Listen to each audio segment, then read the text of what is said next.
Hello tout le monde, bonjour, bienvenue sur ce nouveau live métier My Future. Alors pour les personnes qui ne me connaissent pas encore, je me présente, je m'appelle Marion et aujourd'hui on va passer ce live métier avec Brice. Brice qui va nous rejoindre très très vite et on va pouvoir se pencher en fait tout simplement sur son métier, son quotidien, son parcours, sa personnalité. Donc voilà, j'ai hâte de commencer. Brice, est-ce que tu nous entends? Bonjour, ça va, tu vas bien, tout va bien? Moi, ça va très bien. Je suis contente, de faire ce live avec toi. J'ai hâte, d'en savoir plus sur ton quotidien, sur ton métier, sur ce que tu as fait, un peu dans ta vie. Pour les personnes qui nous regardent et qui ont accès au chat, n'hésitez pas à faire part de vos ressentis, de vos impressions, à poser des questions. Je surveille le chat comme ça un peu, quand je peux et voilà, je relayerai, pardon, vos remarques et vos questions à Brice qui se fera un plaisir, d'y répondre, en tout cas j'espère. Alors Brice, eh bien, parle-nous un peu de ton métier. Toi, tu es responsable achat, transport et logistique pour le groupe Lactalis France. En quelques mots, qu'est-ce que c'est qu'un responsable achat, transport et logistique du coup? Et en effet, comme tu l'as dit, donc je suis responsable des achats transport pour le groupe Lactalis. Lactalis, c'est la première société laitière du monde. Donc voilà, et la 10e entreprise agroalimentaire mondiale. Donc c'est vraiment voilà, Ok, c'est une société à dimension internationale. Et moi, je suis donc aux achats, ce qu'on appelle des achats indirects, c'est-à-dire qui ne touchent pas à la production. C'est des achats qui sont annexes, qui viennent aider le métier principal qui est de produire. Et donc, mon métier, c'est d'acheter les prestations de transport au meilleur prix, avec la meilleure qualité possible, pour que mes clients, ce qu'on appelle des clients internes, c'est-à-dire les autres usines ou les clients comme Carrefour, Système U, Auchan et autres, puissent avoir la marchandise au moment où ils l'ont souhaité et les camions au bon moment aussi également. ok, bon, c'est expliqué de manière très pédagogique. J'ai compris, je suis contente parce que j'y connais rien. Donc, si j'ai compris, c'est que c'est bon signe. Alors, on va aller regarder de manière un petit peu plus précise, un peu plus focalisée sur ton quotidien, les grands aspects vraiment de ton métier. Un premier aspect qui est très important, c'est l'analyse du marché. Comment ça se goupille tout ça? Quelles données tu utilises pour analyser le marché justement? Je dirais que c'est une partie qui est plutôt sympa et plutôt cool à faire. Tout simplement parce que tu vas sur Internet. Donc moi, j'achète du transport et de la logistique. Donc je recherche des transporteurs. Je regarde où est-ce qu'ils sont situés au niveau de la géographie. S'ils ont un site Internet, je le parcours un petit peu pour regarder si un petit peu ça colle à leurs besoins, à mes besoins. Et après, je les appelle, je fais une prise de contact. Donc, c'est ce côté relationnel, ce côté où il faut fouiller un petit peu pour trouver des Ok. informations et aussi suivre les indicateurs du marché. C'est-à-dire que, par exemple, aujourd'hui, pour ceux qui ont une voiture, ils le voient très bien. Hein, entre l'année dernière où ils allaient faire le plein et aujourd'hui où ils font le plein, le prix, c'est pas du tout la même chose. Après, voilà, il y a d'autres choses. Hein. Par exemple, pour construire des véhicules, il y a le prix de l'acier, il y a les composants électroniques. Et aujourd'hui, avec les problématiques sur le transport maritime qui est compliqué par rapport au Covid, on a des pénuries, on a des ruptures. Donc, les transporteurs demandent des hausses. Et quand un transporteur il vient me demander des hausses, il faut que je sache si ces hausses elles sont justifiées. Donc, voilà, il faut que je décompose le coût. Un coût de transport pour 100 euros, on va dire c'est 30% pour le salaire du chauffeur, 30% pour le matériel, 10%. Et moi, il faut que, par rapport à cette étude, il faut que je regarde quels sont les indicateurs qui montent ou qui descendent pour pouvoir avoir de la crédibilité lors de mes entretiens avec les transporteurs.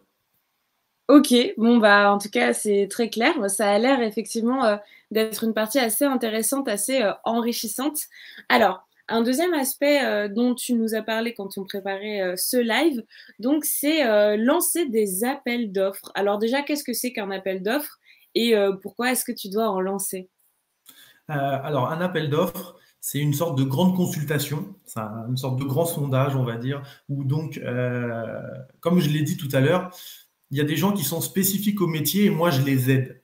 Eux, c'est de réaliser le D'accord. transport. Eux, c'est de réaliser le transport. Et moi, c'est de les aider. Et donc, ils me remettent des informations. Ils me disent, voilà, Brice, on a besoin de 10 camions pour partir de Paris pour aller dans toute la France. On a besoin de containers pour les envoyer aux États-Unis ou en Chine. Et une fois qu'ils m'ont donné toutes ces informations-là, moi, ce que je fais, c'est qu'avec mes prestataires, après mon analyse de marché, où j'ai trouvé des prestataires et les prestataires qui travaillent déjà pour nous, je leur envoie Mhm. ce qu'on appelle une consultation, un dossier, et eux, ils vont se positionner en me disant, bah voilà, moi, je voudrais bien faire ce pari pour aller à Marseille, et je te le fais pour Ok. tel prix. Et ils vont me remettre ils vont me remettre leur prix pour tous mes besoins. D'accord. Et après, bah voilà, moi, mon but, ça va être de négocier. Et après, je vais aller voir mes clients internes, ceux qui ont vraiment ce besoin-là. Je vais leur proposer toutes mes solutions. Et après, on prendra la meilleure solution pour l'entreprise. Donc, c'est ça, lancer un appel d'offres. C'est un processus qui est long, hein, qui est très. Ouais. Il y a beaucoup de. Là, je le simplifie, mais il y a beaucoup d'étapes importantes. Ok. Et voilà, c'est de l'administratif, en gros. Ok, d'accord. Ok, ok, je vois. Bah, on a déjà quand même pas mal de commentaires qui abondent dans le chat. Bah, continuez, ça fait plaisir. Nous, on aime bien avoir de l'interaction sur nos live métiers. Alors, on a une remarque qui n'a pas vraiment à voir avec le contenu du live, mais plutôt le contenant qui nous dit, Marie-Jeanne, qui nous dit, j'aime trop votre prénom, monsieur. Voilà. Peut-être des Merci. fans du prénom Brice.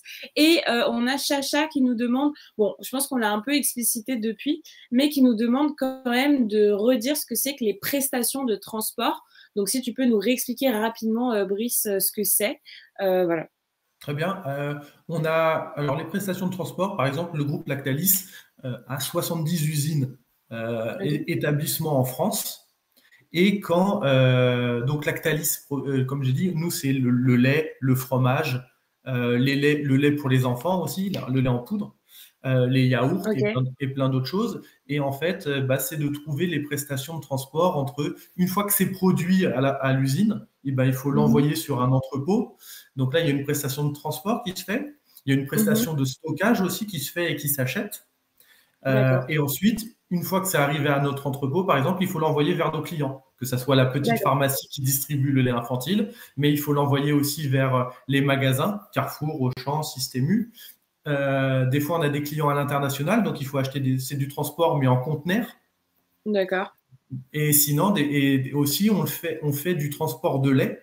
Par exemple, nous, on est une société laitière, et s'il y a un autre industriel qui veut fabriquer des yaourts, on peut lui vendre du lait. Et donc, du Oh, coup, on achète des prestations de transport, mais dans des camions qu'on dit citernes. Voilà. d'accord. Ok, ok. En fait, la Ok, donc prestation ça de prend transport, on peut dire que c'est déplacer de la marchandise d'un point A à un point B simplement, c'est avec ça. le moyen adapté, quoi. Ok, bon bah là c'est très clair. Je pense que j'espère Chacha qu'on aura répondu à ta question. En tout cas, moi j'ai trouvé ça très très clair. Donc un troisième aspect de ton métier, les rendez-vous fournisseurs. Qu'est-ce que c'est? Les rendez-vous fournisseurs, bah, on peut dire que une fois que tu as trouvé le prestataire qui te correspond, Mhm. tu vas travailler avec lui. Avant de travailler avec lui, tu vas quand même, tu le connais pas. C'est comme si demain je faisais des affaires avec toi, on se connaît pas personnellement. Donc du Ouais. coup, tu mènes une petite enquête sur lui et tu regardes si sa santé financière elle est bonne, par exemple. Ok. Bon, j'ai pas mené une enquête sur toi, hein, t'en fais pas. Mais donc voilà. Donc du coup, tu mènes une enquête sur ton fournisseur et ensuite Ok. tu fais un rendez-vous avec lui où tu regardes, tu lui demandes voilà, vous avez fait à ce prix-là, quelle est votre qualité, quels sont vos matériels. Et une fois que tu travailles avec lui, tu le vois tous les 6 mois ou tous les ans pour Ok. regarder, pour mesurer sa qualité de service. Est-ce qu'il est Mais arrivé à attends, l'heure? comment tu fais pour mener une enquête? J'imagine que tu les suis pas à la trace. Tu passes en, par quel moyen du coup? en fait, dans une entreprise, souvent, on a un service qui s'appelle le contrôle, crédit de contrôle. Et en fait, c'est eux Ok. qui ont accès à des données, les données financières de ton entreprise. Et après, D'accord. ces organismes de données te donnent une note sur l'entreprise qui peuvent aller de 1 à 20. Et après, ils te disent s'il y a un risque de travailler avec eux ou pas. Donc, toi, tu Ok. sécurises aussi. Parce que imagine que tu travailles avec un prestataire qui lui-même travaille avec d'autres prestataires et qui demain il coule. eh ben, c'est toi qui vas être obligé de payer ces prestataires, même si toi, tu l'as déjà payé. Donc, ça veut dire que tu pourrais payer 2 fois la prestation. Donc, en fait, il faut vraiment que tu sécurises ça. Et après, quand il vient charger, on note l'horaire. Quand il va livrer, on note l'horaire aussi avec des indicateurs. Et donc, le but, c'est de aussi, quand on se voit lors de ces rendez-vous fournisseurs, de regarder s'il est qualitatif. Parce que, comme tout à l'heure, je disais, on achète du prix, mais aussi une qualité. L'objectif, c'est de quand même livrer nos clients le bon jour à la bonne heure. Donc, il faut qu'on mesure la qualité pour challenger nos transporteurs. Là, par exemple, aujourd'hui, j'ai un transporteur, il a 85% de qualité, ce qui n'est pas assez. Nous, on leur demande 95%. Donc, je suis en train de chercher un transporteur qui pourrait le remplacer pour pouvoir avoir un niveau de qualité attendu pour le groupe. D'accord, ok. Bon, bah, c'est hyper intéressant. En tout cas, je ne savais pas qu'il y avait tous ces aspects-là à prendre en compte.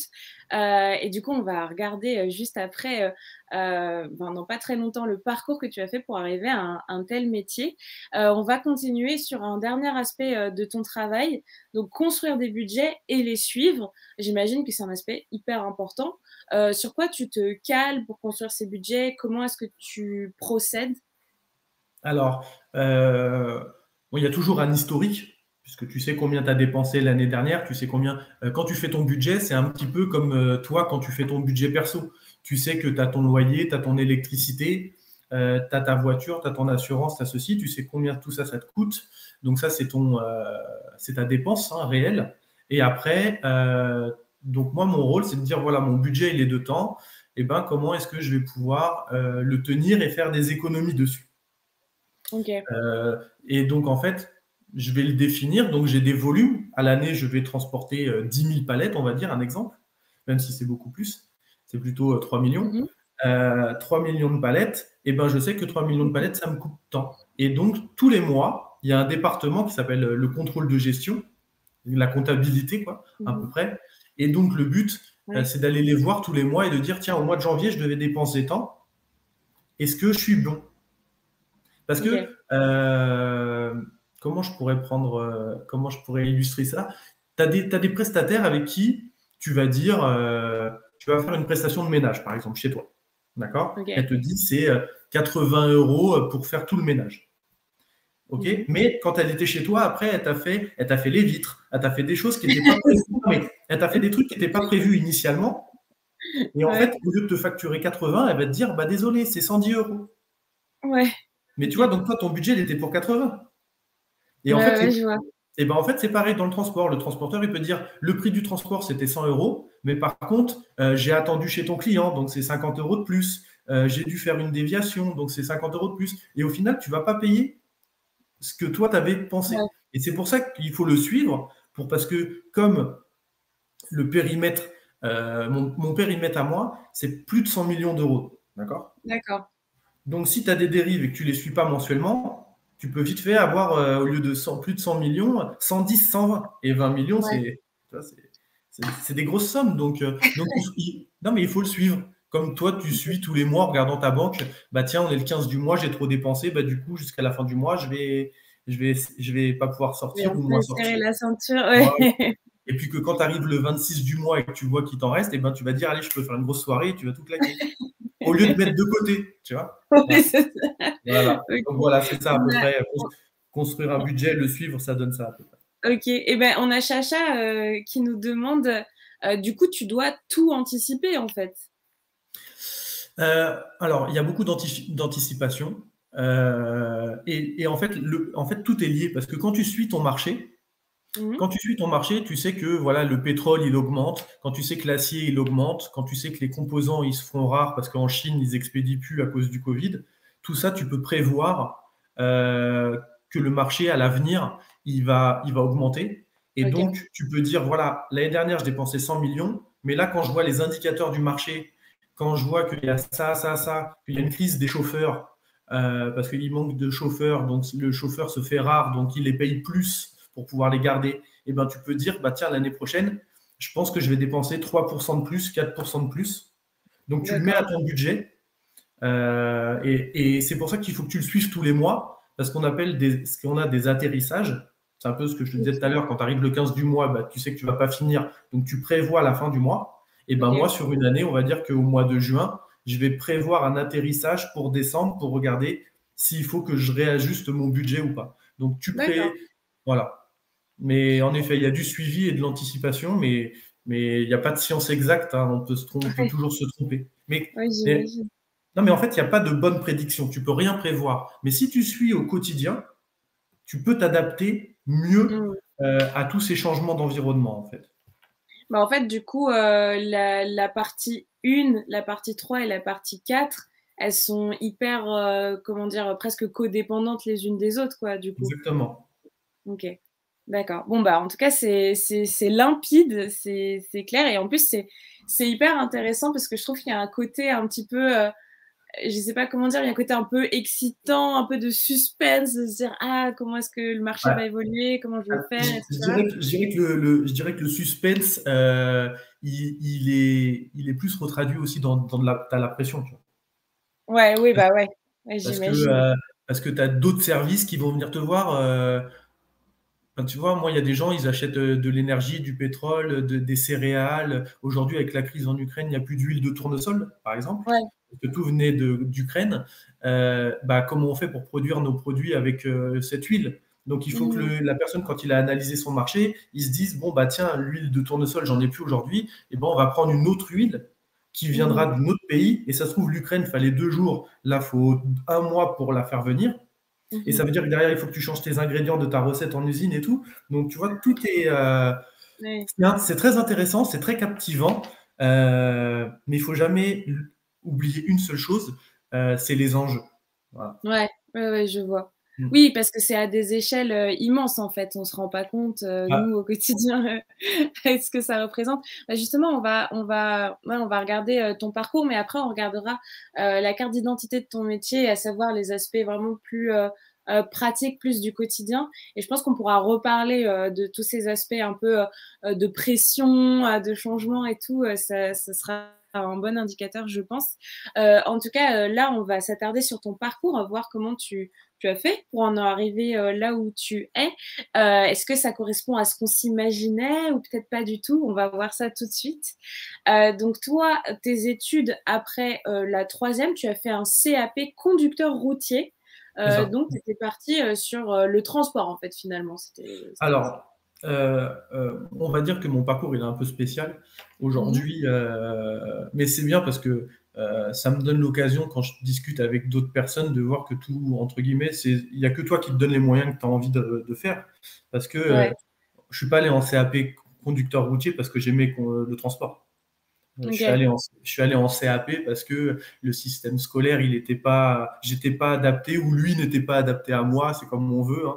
Mais, Ouais. on m'a fait clairement comprendre que le lycée, c'était pas pour moi parce que j'étais peut-être trop agité, j'avais pas assez des bonnes notes. Donc Ouais.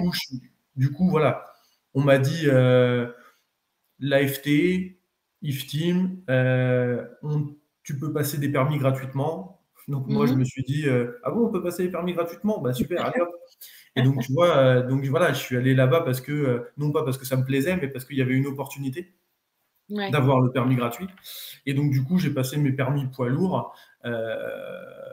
Et après, une fois que j'ai eu mon diplôme, j'ai fait la route pendant 1 an. Donc, j'étais routier, je faisais de l'Angleterre, de l'Allemagne, de la Hollande, Ah de ouais. l'Espagne, de l'Italie et tout.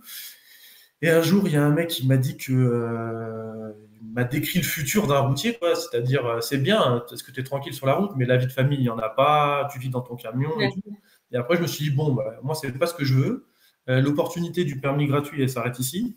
Du coup, je suis retourné à l'école et en fait, j'ai Ok. trouvé en alternance, en fait. Et en D'accord. fait, l'alternance, euh, on va dire que les codes que j'avais pas dans le quotidien, l'entreprise me les a appris. L'entreprise, elle m'a Ok. appris à venir à l'heure travailler. Avant, Mhm. j'allais pas souvent à l'école.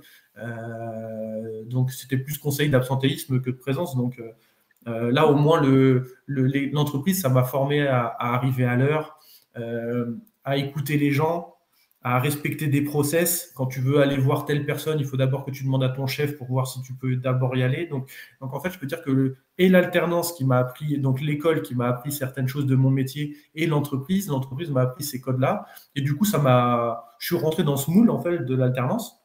Mhm. Et donc, j'ai fait bac, BTS, Master 1 et Master 2. Donc, aujourd'hui, j'ai un bac plus 5 en logistique, achat et supply chain international. Mais attends, Euh, pardon, excuse-moi, mais je suis hyper impressionnée.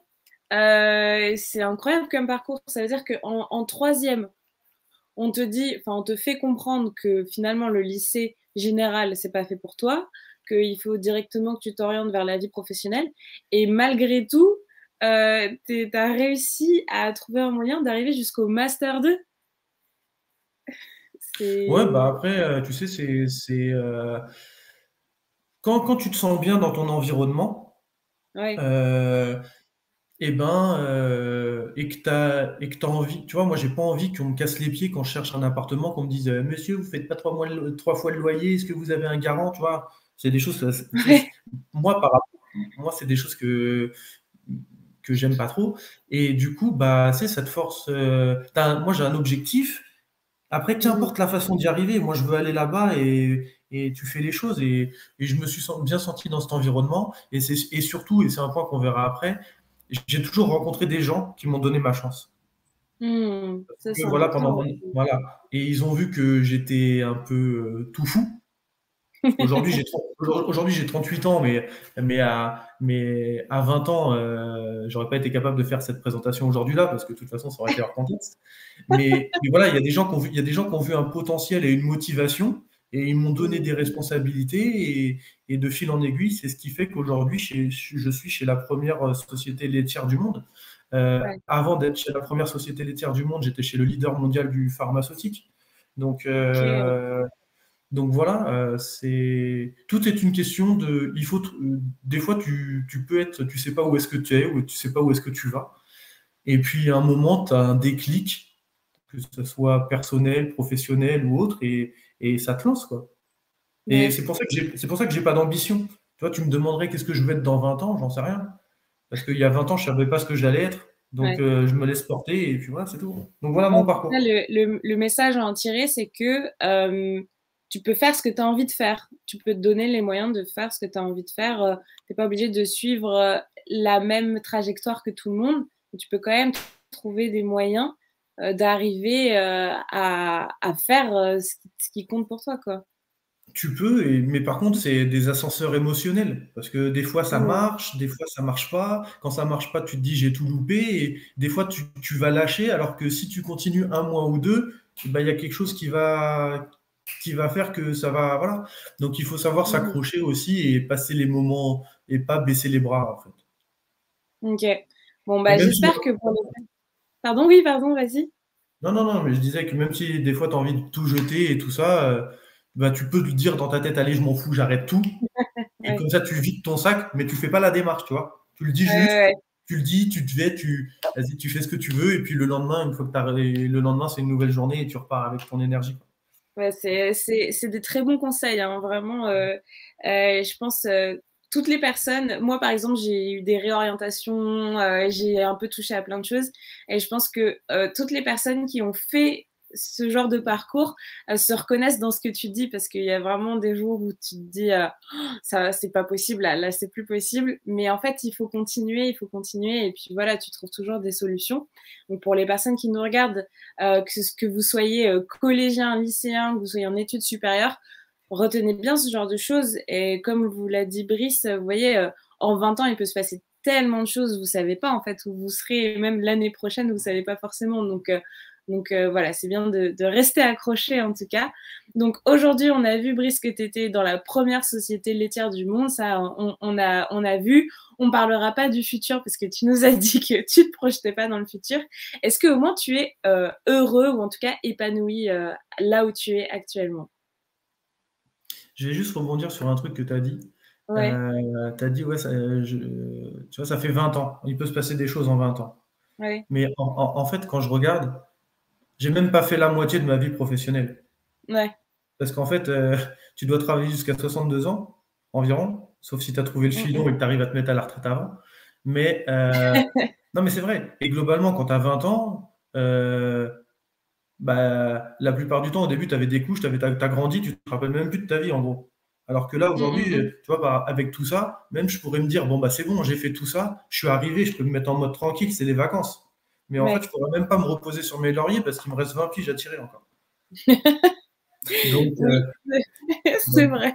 bah oui, oui. Donc, voilà. Euh, Bah, en tout cas, est-ce que les 20 années là que tu as faites, elles te contentent? Est-ce que tu en es quand même content, satisfait, fier? Après, alors oui, alors oui, moi j'en suis fier. Après, j'irai, par exemple, tu vois, il y a des gens qui m'ont dit j'irai jamais loin, ou je fais, tu vois, il y a des détracteurs. Hmm, Je pourrais aller les voir en leur disant, tu vois, tu m'as dit ça et aujourd'hui je suis ça, mais en fait, je penserais que ça serait me rabaisser, donc j'ai même pas besoin de le dire, moi je le sais, tu vois ce que je veux dire. ouais. Et donc voilà, mais est-ce que je suis, pour répondre à ta question, est-ce que je suis content aujourd'hui dans ce que je fais? Je sais pas. En fait, oui, j'aime bien le transport, j'aime bien faire des achats, mais j'aimerais bien ouvrir ma boîte aussi. Ok. Euh, alors avant, j'étais pas prêt parce que tu sais, c'est bien quand tu es dans une entreprise. Tu peux avoir un restaurant d'entreprise où tu as des tickets resto, où tu as Ouais, une mutuelle, tu vois, tout ça, tu peux avoir un CE, donc tu peux partir au ski avec le CE de ta boîte, tu as des chèques cadeaux pour tes gosses. ouais. Alors que quand tu ouvres ta boîte, tu n'as même pas déposé ton numéro de SIRET qu'on t'a déjà pris 1 500 euros. Donc, donc avant, j'étais plus dans le donnez-moi tout, je vous donne rien. Et Ouais, aujourd'hui, je me dirais pourquoi pas. Donc, je suis heureux dans ce que je fais, ça c'est sûr. Il faut. Tu sais, c'est comme quand tu sais ce que tu veux et tu sais ce que tu veux pas. ouais. Voilà. Et bah déjà, tu aurais tout ce que tu veux pas. Et après, le reste, bah, tu le découvres. Ouais. Tu vois, c'est comme t'as jamais mangé un fruit exotique, par exemple, c'est jamais, bah, tu sais pas tant que tu l'as pas goûté. Ok. Mais par contre, tu Ouais. sais que tu n'aimes pas les kiwis, donc t'en manges pas. C'est ok. Bah Bah, voilà, c'est une très belle métaphore, métaphore fruitée. Merci, Brice, non, mais pour dans le cette. travail, c'est pareil. Si t'aimes pas, tu t'en vas. Et si t'aimes bien, et ben tu te laisses porter. Et ça se trouve, tu te découvriras une passion d'un métier que tu n'avais même pas pensé, quoi. Non, mais c'est vrai, non, mais c'est vrai, c'est vrai, c'est un bon exemple. Et puis, ce que j'aime bien, ce que je voudrais souligner, c'est que tu fais pas des réponses, comment dire, juste pour plaire ou pour dire ce qu'il faut dire. Tu fais des réponses quand même, je trouve, assez transparentes. Et ça, je trouve que c'est cool. Ça permet de nuancer le propos et c'est cool. Ouais, On va passer mais par contre, c'est pas bien à en la entreprise. suite. Pardon? Je dis, ça c'est bien là, parce que voilà, mais ce côté naturel où tu réponds franchement, des fois, il faut aussi apprendre en entreprise à avoir des codes. Tu vois, tu peux pas toujours Oui, dire non, bah, tout ça, tout c'est le temps. sûr. C'est sûr. Non, mais je parlais là pour, en tout cas, dans le Ouais, t'as cadre du raison. live, c'est cool d'avoir, voilà, une vision un peu. Pas manichéenne, quoi, pas tout noir, tout blanc, c'est nuancé et Mm. c'est cool.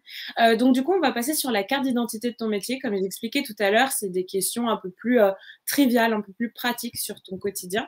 Donc on va y aller, on va essayer de répondre de manière assez concise, on va pas non plus s'étaler. Toi, quel type d'horaire tu es amené à faire? Est-ce que c'est des horaires traditionnels?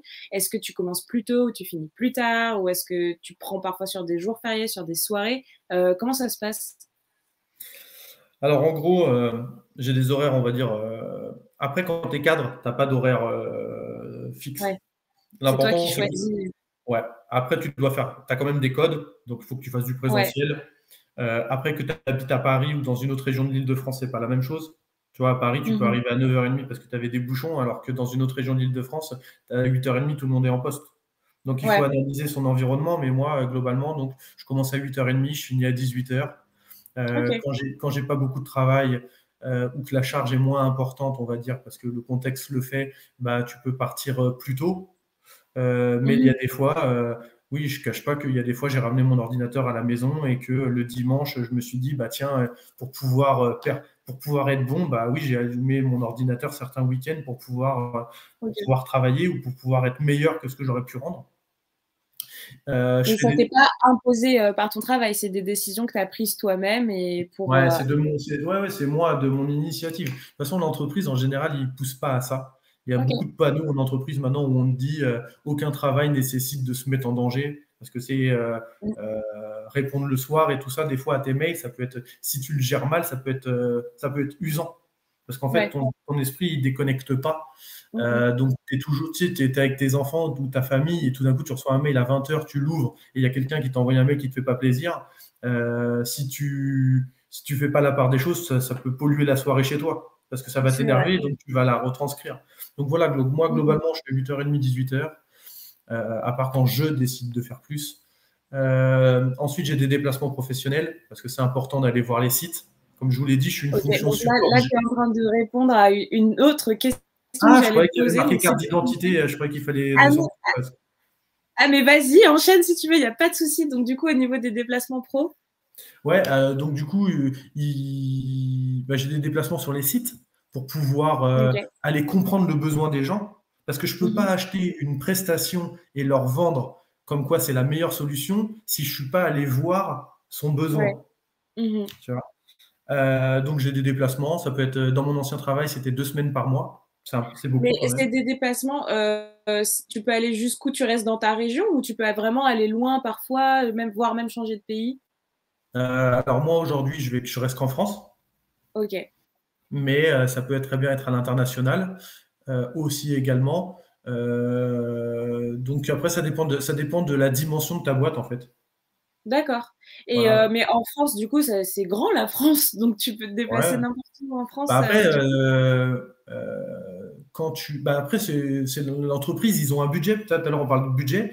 Et ben, ils Ouais, ont un ouais, budget pour les frais de déplacement. Donc, tu as ta carte de train, tu peux louer des trop bien. voitures, tu vas à l'hôtel le soir, tu fais Ouais, t'as un budget pour manger. ouais, Euh, Après, c'est particulier et c'est un mode de vie qui peut être sympa aussi, entre guillemets, parce que quand tu vas régulièrement dans un hôtel à l'autre bout de la France, et ben, tu rencontres les mêmes gens, donc ça devient des amis d'hôtel et qui c'est viennent cool. d'un autre.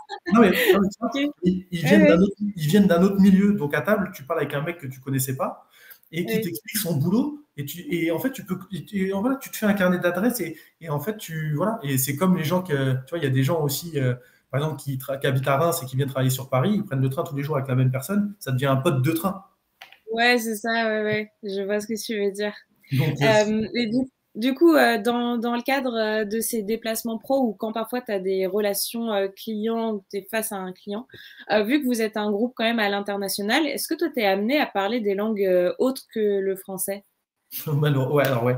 Mais par contre, là, ça, c'est mon point faible. Je pense que c'est même le point Ok, faible, c'est même le point faible de mon parcours et ok, de ma personne, parce que étant donné que j'ai été orienté très tôt en CAP et autres, et qu'avant, j'étais pas très bon du tout, bah, j'ai pas de seconde ok, langue. ok. Alors, j'ai pas de seconde langue Mais tu scolaire. arrives à te faire comprendre quand même. Oui, bah après, c'est moi qui ai dû prendre un livre.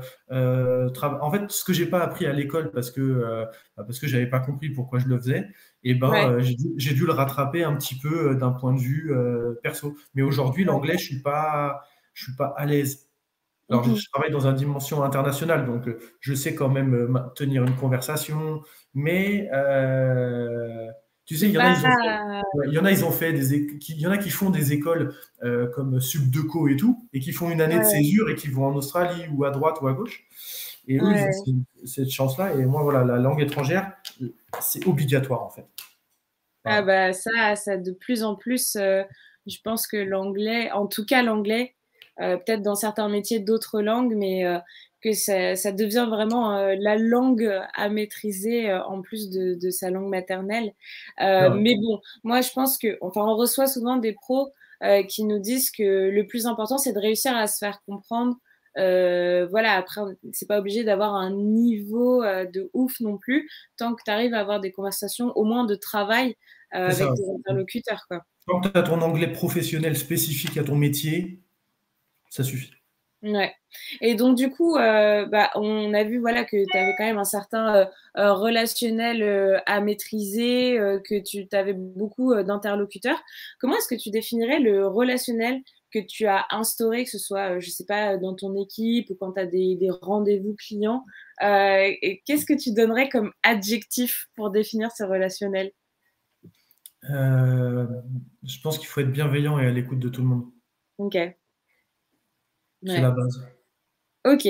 Bah, écoute, réponse, concise, simple, claire, on adore. Est-ce que tu peux nous donner un peu, les avantages et les inconvénients selon toi, hein, c'est pas, universel, mais de faire ton métier, en fait? Les avantages de mon métier, c'est que tu es au cœur de la vie de l'entreprise. D'accord. Parce que les achats, c'est une fonction qui est nouvelle. Il y a il y a des entreprises qui Mhm. n'ont pas une très grande maturité dans ce domaine. Donc, Mhm. aujourd'hui, tu peux avoir un périmètre A et demain, il peut devenir B. Donc, l'avantage, c'est que tu es au centre de l'entreprise et des décisions, puisque tu gères l'argent aussi, une partie des dépenses. Ouais. Donc, ça, c'est bien. C'est un métier qu'un jour, tu peux acheter du transport. Et à un moment, j'ai travaillé chez Pierre et Vacances. Donc, j'achetais des produits de piscine, des espaces verts, de la sécurité incendie. Donc, tu peux passer d'une famille à une autre. Donc, en fait, tu Trop t'ennuies bien. jamais. Ouais. Et après, les inconvénients, bah, voilà, les inconvénients, c'est que tu as une pression d'économie qui est non négligeable. Ok. Euh, quand on te dit tu Ouais, on dois en faire, parlait tout à l'heure. Ouais. ouais, voilà. Donc ça, Mhm. c'est voilà, c'est un petit inconvénient, mais bon, c'est pas, ça Mhm. dépend quand, si tu supportes ou pas. Mais ça va, t'arrives quand même à te relaxer, à oublier un peu cette pression quand t'es pas au travail. Bah, si, ça reste toujours dans un coin de ma tête, hein. Je dis pas que des Ok. fois, des fois, je peux être le week-end et tout, et puis je peux dire, ah ouais, tiens, voilà, tu vois. Ça sort Ouais. jamais de moi. Mais voilà, je me prends pas au sérieux dans le travail. Enfin, en gros, je suis toujours, en fait, comme tu me vois là, je suis toujours comme ça. Ok. Donc du coup, ça peut paraître assez cool parce que j'ai ce côté un petit peu tout va bien, c'est super là. Mais Mhm. après, c'est à moi de gérer, canaliser cette pression et de la ressortir en énergie positive. Ok, d'accord, je vois ce Mm. que tu veux dire. Genre, ça part jamais vraiment, mais t'essayes d'en faire un truc qui te sera utile, en tout cas, au quotidien, quoi. C'est ça. Ok, et ben juste une dernière question et une question quand même phare. À combien de salaire peut prétendre une personne, un junior par exemple, qui fait ton métier? Un junior qui peut prétendre à mon... Bah, après, c'est comme tout, hein, tu sais, tu gagnes pas tout de suite. Ouais. Donc, je peux dire qu'un junior, entre guillemets, en sortant d'école, il peut être à 35. Ok, donc 35 000 par an, 35 000 bruts par an. Ouais, sur 13 mois avec des primes, parce que tu as des primes sur objectif. Ok, Si tu atteins les économies qu'on t'a demandé, tu vas l'avoir. ok, Si tu n'as pas atteint, tu l'as pas. Après, tu peux avoir d'autres avantages, hein. Non, quand tu es junior, non. Quand tu es junior, t'as ton salaire et c'est tout. Après, ok. plus tu montes, bah, tu vois, moi j'ai une carte bleue d'entreprise, par exemple. D'accord, ok. Pour mes déplacements, je paye avec la carte de la boîte. Mhm, Ça m'évite d'avancer les frais. mhm. Euh, Après, plus tu travailles pour une. Après, ça dépend de ta mentalité. Si tu es plutôt start-up et que tu veux des projets ou grosses boîtes où tu veux une grosse structure, et après, tu peux monter un acheteur senior, on va dire, sur un périmètre France, tu peux monter jusqu'à, allez, on va dire 70-80. Ah ouais, quand même. D'accord. Ouais, ouais, bah, et après, si tu fais de l'international, un directeur achat pour une grosse boîte, hein, il est entre 150 et 200. Ah d'accord. Ouais. D'accord. Moi, Je du coup, m'attendais pas. moi, j'en suis pas là, tu vois, mais globalement, moi, j'ai dû commencer, ouais, et j'ai commencé. Alors, à l'époque, les salaires, c'était pas les mêmes encore, ils étaient un peu plus faibles, surtout sur la partie acheteur. Donc, Ouais, moi, j'ai commencé, j'avais ouais, 32, 31, 32. d'accord. Et aujourd'hui, je suis plus à plus. Ouais, je suis plus aux Tu veux pas alentours. nous dire ça? Non, aux alentours de 70, on va dire, par là. Waouh! OK, bah, c'est une très belle progression, c'est fou. Et est-ce que tu dirais que, c'est facile, facile, si on travaille correctement et qu'on est quand même un peu investi, mais est-ce que tu dirais que c'est un milieu dans lequel c'est quand même, facile et envisageable de grimper, de gagner en grade, d'être augmenté, Alors, avant, dans une société, tu pouvais rentrer mécanicien et ressortir directeur de l'agence parce que tu avais ce côté où on faisait pas trop attention au diplôme et on faisait attention à qui t'étais Ouais, et ce que tu faisais. Ça, c'était en plus la génération de mes parents, à la rigueur, on va dire. ouais, ouais. Aujourd'hui, il faut quand même que, si tu veux être acheteur, il faut quand même que tu aies fait. Alors, si c'est une école spécialisée achat, c'est bien. Si c'est une reconversion pour l'emploi ou une formation avec le CNED, enfin, qu'importe ta façon de faire, hein, parce Mmh. qu'il n'y a pas qu'un seul axe. Mais si tu as déjà un petit truc sur les achats ou que tu as fait du commerce, parce que les commerces et les achats, c'est à peu près pareil. Il y en a un qui vend, l'autre qui OK. achète. Il suffit juste de changer de côté de la table. Mais, euh, mais globalement, oui, après, c'est très facile. En gros, enfin, c'est très facile. Si tu fais ton taf Ouais, voilà, c'est ça. et que tu changes de boîte tous les 3 4 ans. Parce que Ok. les augmentations dans une boîte, c'est 50 euros, 100 euros brut par an, tu vois. Alors Ouais, ouais. que quand tu changes de boîte, eh ben, c'est plus facile de faire plus 15. Donc, faut pas changer de boîte tous les 6 mois parce que ça montre que tu es pas stable. Mais si tu fais 3 ans et que tu changes de boîte, eh ben, tu peux prendre facilement 10% tous les 10 ou 15% tous les 3 4 ans. Donc, c'est non négligeable. Ah, t'es parti? Ouais, désolée, parfois, je sais pas ce qui se passe. Bon, écoutez, en tout cas, le live se passe très bien, mais mon navigateur a décidé de jouer à cache-cache avec le live. Donc, parfois, je saute et je reviens le plus rapidement possible. Je vais remettre la présentation parce que voilà, on a quand même une très jolie petite présa qui nous aide pendant ce live. Donc voilà. Et justement, d'ailleurs, on va pouvoir passer à la partie suivante. Mais merci pour toutes ces réponses hyper exhaustives, complètes, transparentes. Franchement, ça fait super plaisir. Donc là, on va parler des compétences que tu penses absolument nécessaires pour faire ton métier et en tout cas auxquelles toi tu fais appel très régulièrement. Alors, on en avait déjà parlé tout à l'heure. En fait, tu m'as dit la curiosité et la bienveillance. Tu m'en as déjà parlé, la bienveillance. Donc, je pense qu'on n'a pas besoin de revenir dessus, mais je voulais juste noter que tu l'as quand même estimé à 100%. Donc, j'imagine que c'est une valeur à laquelle tu fais appel tout le temps, en fait. Bah, il y a un truc que j'ai compris, même si ce que je suis aujourd'hui, comme je le disais, c'est mon travail perso, mais c'est des gens qui m'ont fait confiance. Tu Mhm. vois, je te connais pas, et il faut que je sois bienveillant avec toi parce que ce que tu es aujourd'hui, c'est une partie de l'iceberg que je vois pas. Ouais. Je connais pas ton histoire, je sais pas qui t'es. Tout ce que je sais, c'est que si on fait ce live en même temps, il peut très bien se passer. Je peux être entre guillemets bienveillant avec toi, sans négliger et sans froisser ton parcours ou qui tu es toi-même en tant que personne. Et je Mhm. trouve que ça, c'est très important parce que si tu veux qu'il y ait des gens qui te fassent confiance, il faut que toi, tu ne les juges pas. Tu les juges pas par rapport d'où ils viennent, par rapport à leur couleur, par rapport à leur tête, par rapport à leurs yeux qui sont pas droits, par rapport à tout ce que tu. Non, mais tu vois ce que je veux dire? Parce que tu Ouais. sais pas, tu sais pas qui c'est et tu sais pas à quel point tu peux toucher une corde sensible. Et la Mhm. bienveillance, pour moi, et la curiosité, c'est essentiel parce que enfin, pendant un moment, j'ai managé 10 personnes. Et Ok. tu es obligé de comprendre, si tu veux, entre guillemets, que l'équipe, ça se passe bien et en tirer le meilleur, bah, tu es Mhm. obligé de savoir qu'il y en a un, il veut venir que de 9 heures à 18 heures et ça n'intéresse pas de faire autre chose. Ok. L'autre, il veut progresser. Donc, quand tu fais un travail, eh ben, c'est lui que tu vas le voir, tu lui dis, est-ce que tu veux le présenter? Parce qu'il a envie de se mettre en valeur. Il y en a Mhm. une qui travaille très bien, mais qui ne veut pas présenter parce qu'elle est timide. Donc, par contre, Ok. c'est toi qui vas présenter en disant, c'est pas mon travail, c'est le sien, mais je vais vous le présenter. Et tu vois, Ok. si tu ne prends pas le temps d'essayer de comprendre comment chacun fonctionne, eh ben, Mhm. bah, c'est pas bon. Et si, Ouais. et tu vois, quand tu t'intéresses aux gens et quand tu t'intéresses au travail des autres, ils vont t'expliquer. Et le jour Ouais. où il y aura une opportunité, comme tu es parti voir la personne ou comme parce que tu t'es intéressé à tout le monde, eh ben, celui à qui on va proposer l'opportunité, c'est toi. Alors que si Mhm. si tu cours après en disant ouais, je veux être directeur, et ben en fait, comme tu as dit, je veux être directeur, et ben tu vas marcher sur les autres pour être Ouais. directeur. Et donc, quand tu seras Mhm. directeur, déjà, le costume, il sera trop grand pour toi parce que tu auras couru après un job. Et les gens que tu vas Mhm. manager, comme tu leur auras marché dessus pendant 5 ans pour obtenir ce poste, et ben, ils vont pas te respecter et ils t'aideront pas dans ton travail.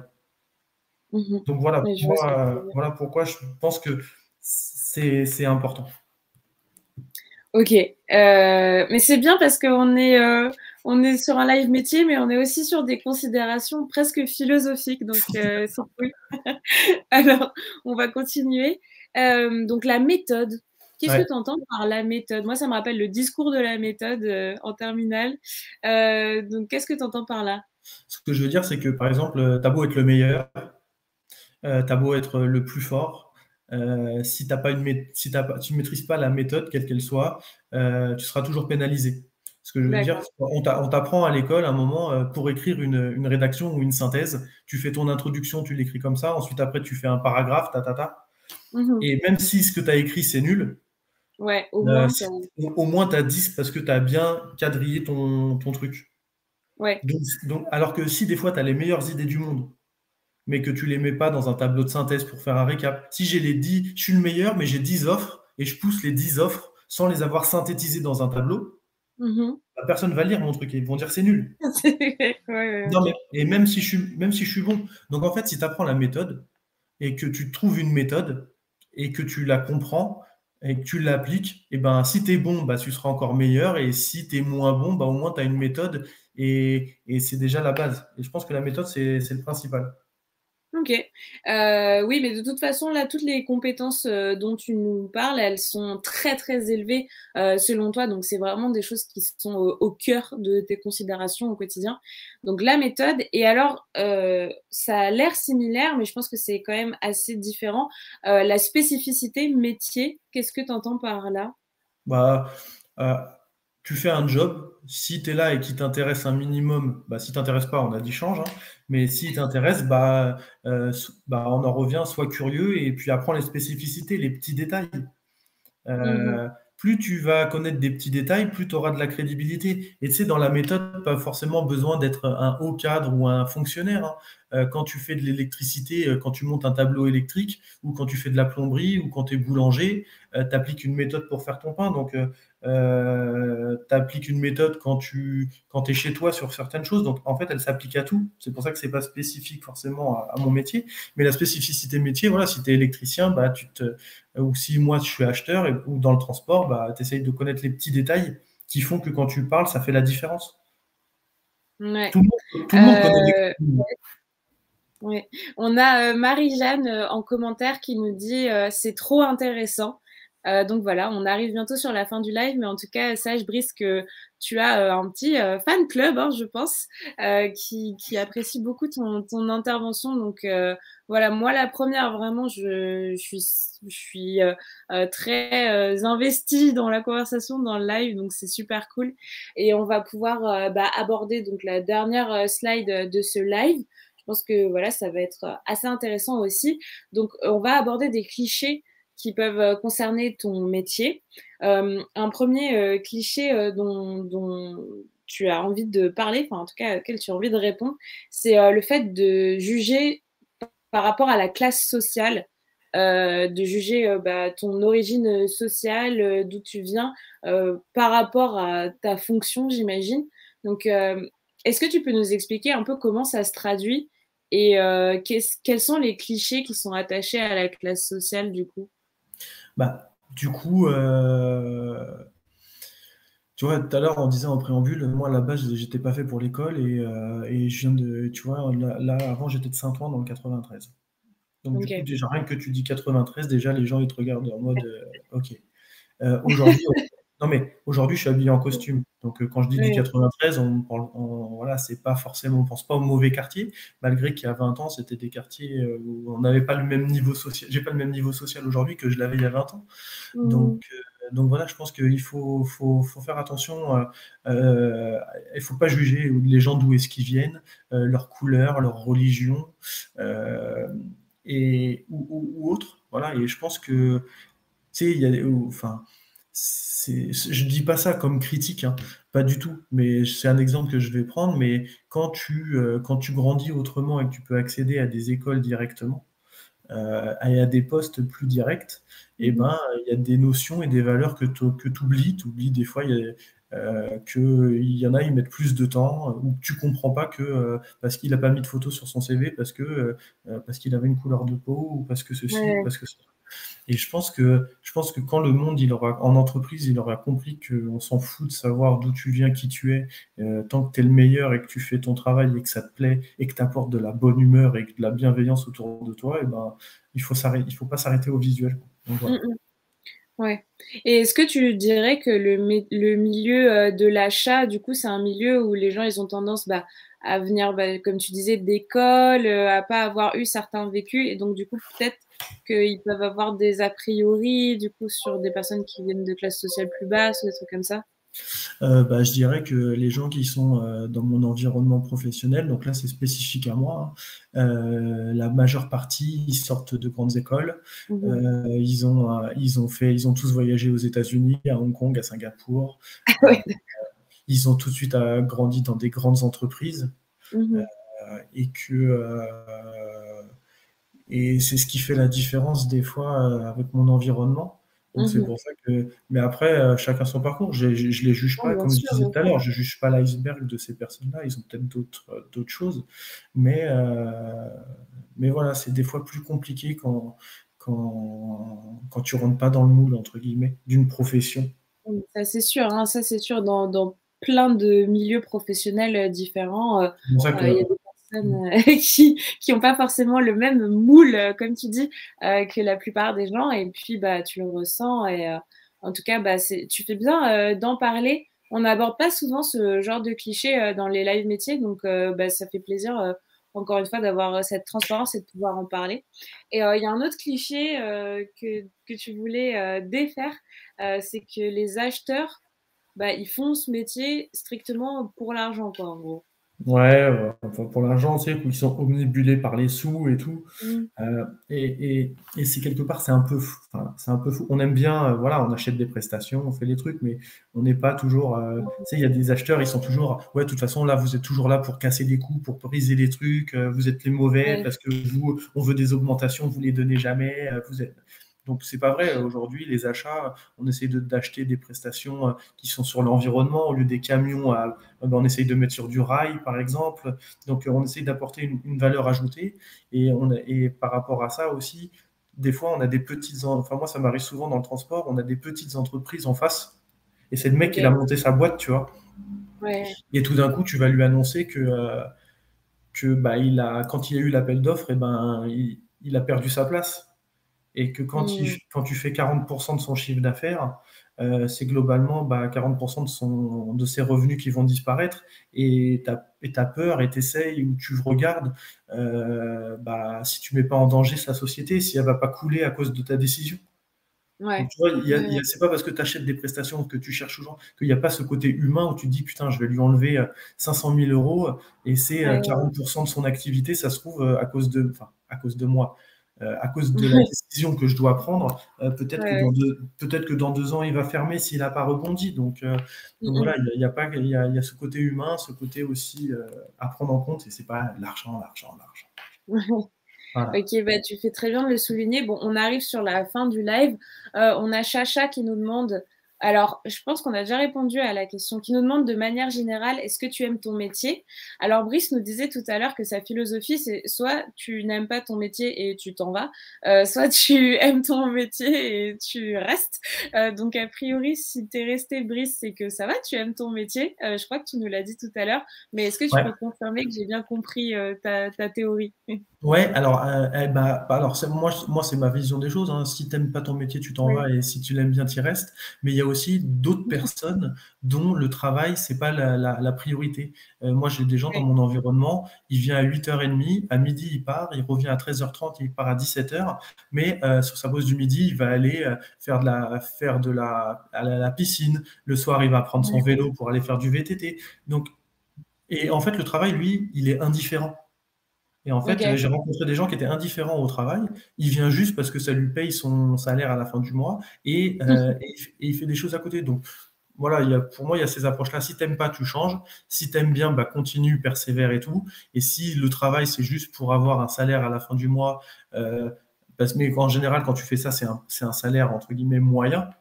Mhm. Mais que tes trucs, c'est le voyage, c'est t'occuper de ta famille et que juste, on va dire, 1800 euros par mois, ça te suffit dans ton environnement et que tu sais bien faire tes comptes et que voilà, tu fais ton truc. Voilà, ça dépend dans quelle classe tu te mets, mais moi j'aime bien ce que je fais, hein. Ok. Et on a aussi Marie-Jeanne qui nous demande, est-ce que ton métier peut se faire à l'étranger? Parce que moi, j'aimerais travailler à l'étranger, donc ça m'intéresse. Bah, la personne que je remplace chez Lactalis, elle a été mutée à Lactalis Australie. Voilà. D'accord. Ok. Bah ça va, il y a pire. Et les acheteurs, il y en a partout dans le monde. C'est un nouveau métier. Non, c'est pas un nouveau métier, mais il est assez ancien, mais il commence à prendre de plus en plus dans les entreprises, dans toutes les entreprises. et tu as des acheteurs partout maintenant. Et tu peux faire ça n'importe où. Ok, bah, trop bien, c'est cool. Bah, en tout cas, j'espère que ça répond bien aux questions. On a eu pas mal de participation sur le chat. On nous dit trop stylé, trop bien. Même tout à l'heure, je n'ai pas tout lu parce qu'on était dans notre conversation. Mais voilà, on a eu pas mal de réactions sur le chat, donc c'est trop cool. Et merci hein, pour les personnes qui interagissent avec nous. Ça fait vraiment bah, du bien hein, de se dire qu'on a un public quand même réactif, qu'on ne parle pas dans le vide et que ça sert à quelque chose. Donc c'est cool. Bah, Brice, on arrive sur la fin de ce live. Malheureusement, toutes les bonnes choses ont une fin. Est-ce que tu aurais bah, peut-être un message que tu aurais envie de passer ou des conseils que tu aurais envie de donner aux élèves qui nous écoutent actuellement? Enfin, voilà, ce que tu veux, je te laisse carte blanche, dis ce que tu veux. Ouais, bah, en fait, bon, sans reparler de tout ce qu'on a dit, parce que je pense que c'était assez clair, chacun fait ce qu'il veut, et voilà. Mais si j'avais un conseil, c'est construisez-vous un réseau. Vous Ok, n'hésitez pas à aller sur des salons, à rencontrer des gens, à garder des cartes, parce que en fait, tout est une question de connaissance. Vous êtes allé sur un salon, vous avez pris une carte d'une personne qui va vous dire attends, mais tu veux faire ça, mais je connais cette personne-là. Elle va t'envoyer vers une autre qui lui va te donner sa carte et qui après va te donner sa carte. Et en fait, les rencontres, elles vont t'amener, bah, tu sais pas où. elles vont t'amener- mais elles Non, vont mais t'amener. elles vont t'amener quelque part. Il y a des gens qui vont croire en ton projet, il y a des gens qui vont t'écouter, ils vont voir un potentiel. Et après, quand un jour tu auras dit ah mais attends, j'avais besoin de cette entreprise, mais je le connais ce mec-là, et tu ressors la Ouais. carte. Donc n'hésitez pas, les réseaux sociaux, c'est LinkedIn, les trucs comme ça, les salons. Et même si c'est des salons alimentaires, des salons que juste voyez qu'il y a une entrée pour un salon, et puis plus tard vous aurez des invitations et tout, mais faites-vous un réseau et vous verrez que votre réseau, il vous donnera des opportunités que vous. Enfin, moi, tu vois, par exemple, il n'y avait pas de limite et ça se trouve demain, il n'y a encore pas de limite. Donc, laissez-vous porter, c'est tout. Bah écoute, Avec détermination, quand même. Il faut de la détermination. avec détermination, bah, très bien. Ouais. Bah, écoute, Brice, merci beaucoup vraiment pour ce live. C'était très, très chouette. J'ai appris plein de choses. J'ai pris de la motivation. Là, ça y est, là, je suis motivée pour encore les 20 prochaines années à venir et encore plus que ça. Donc, c'est trop chouette. Je pense que ça s'est ressenti jusque dans le chat. Hein. Je vais aller regarder le chat, voir vos dernières impressions de fin de live. Mais en tout cas, voilà, bah, on nous dit merci, ça m'a aidé pour ce que je veux faire. Et bah écoute, de rien, Julien, ça fait plaisir. Merci beaucoup, merci à tous les gens qui nous disent merci. Voilà, on se remercie tous mutuellement. C'était très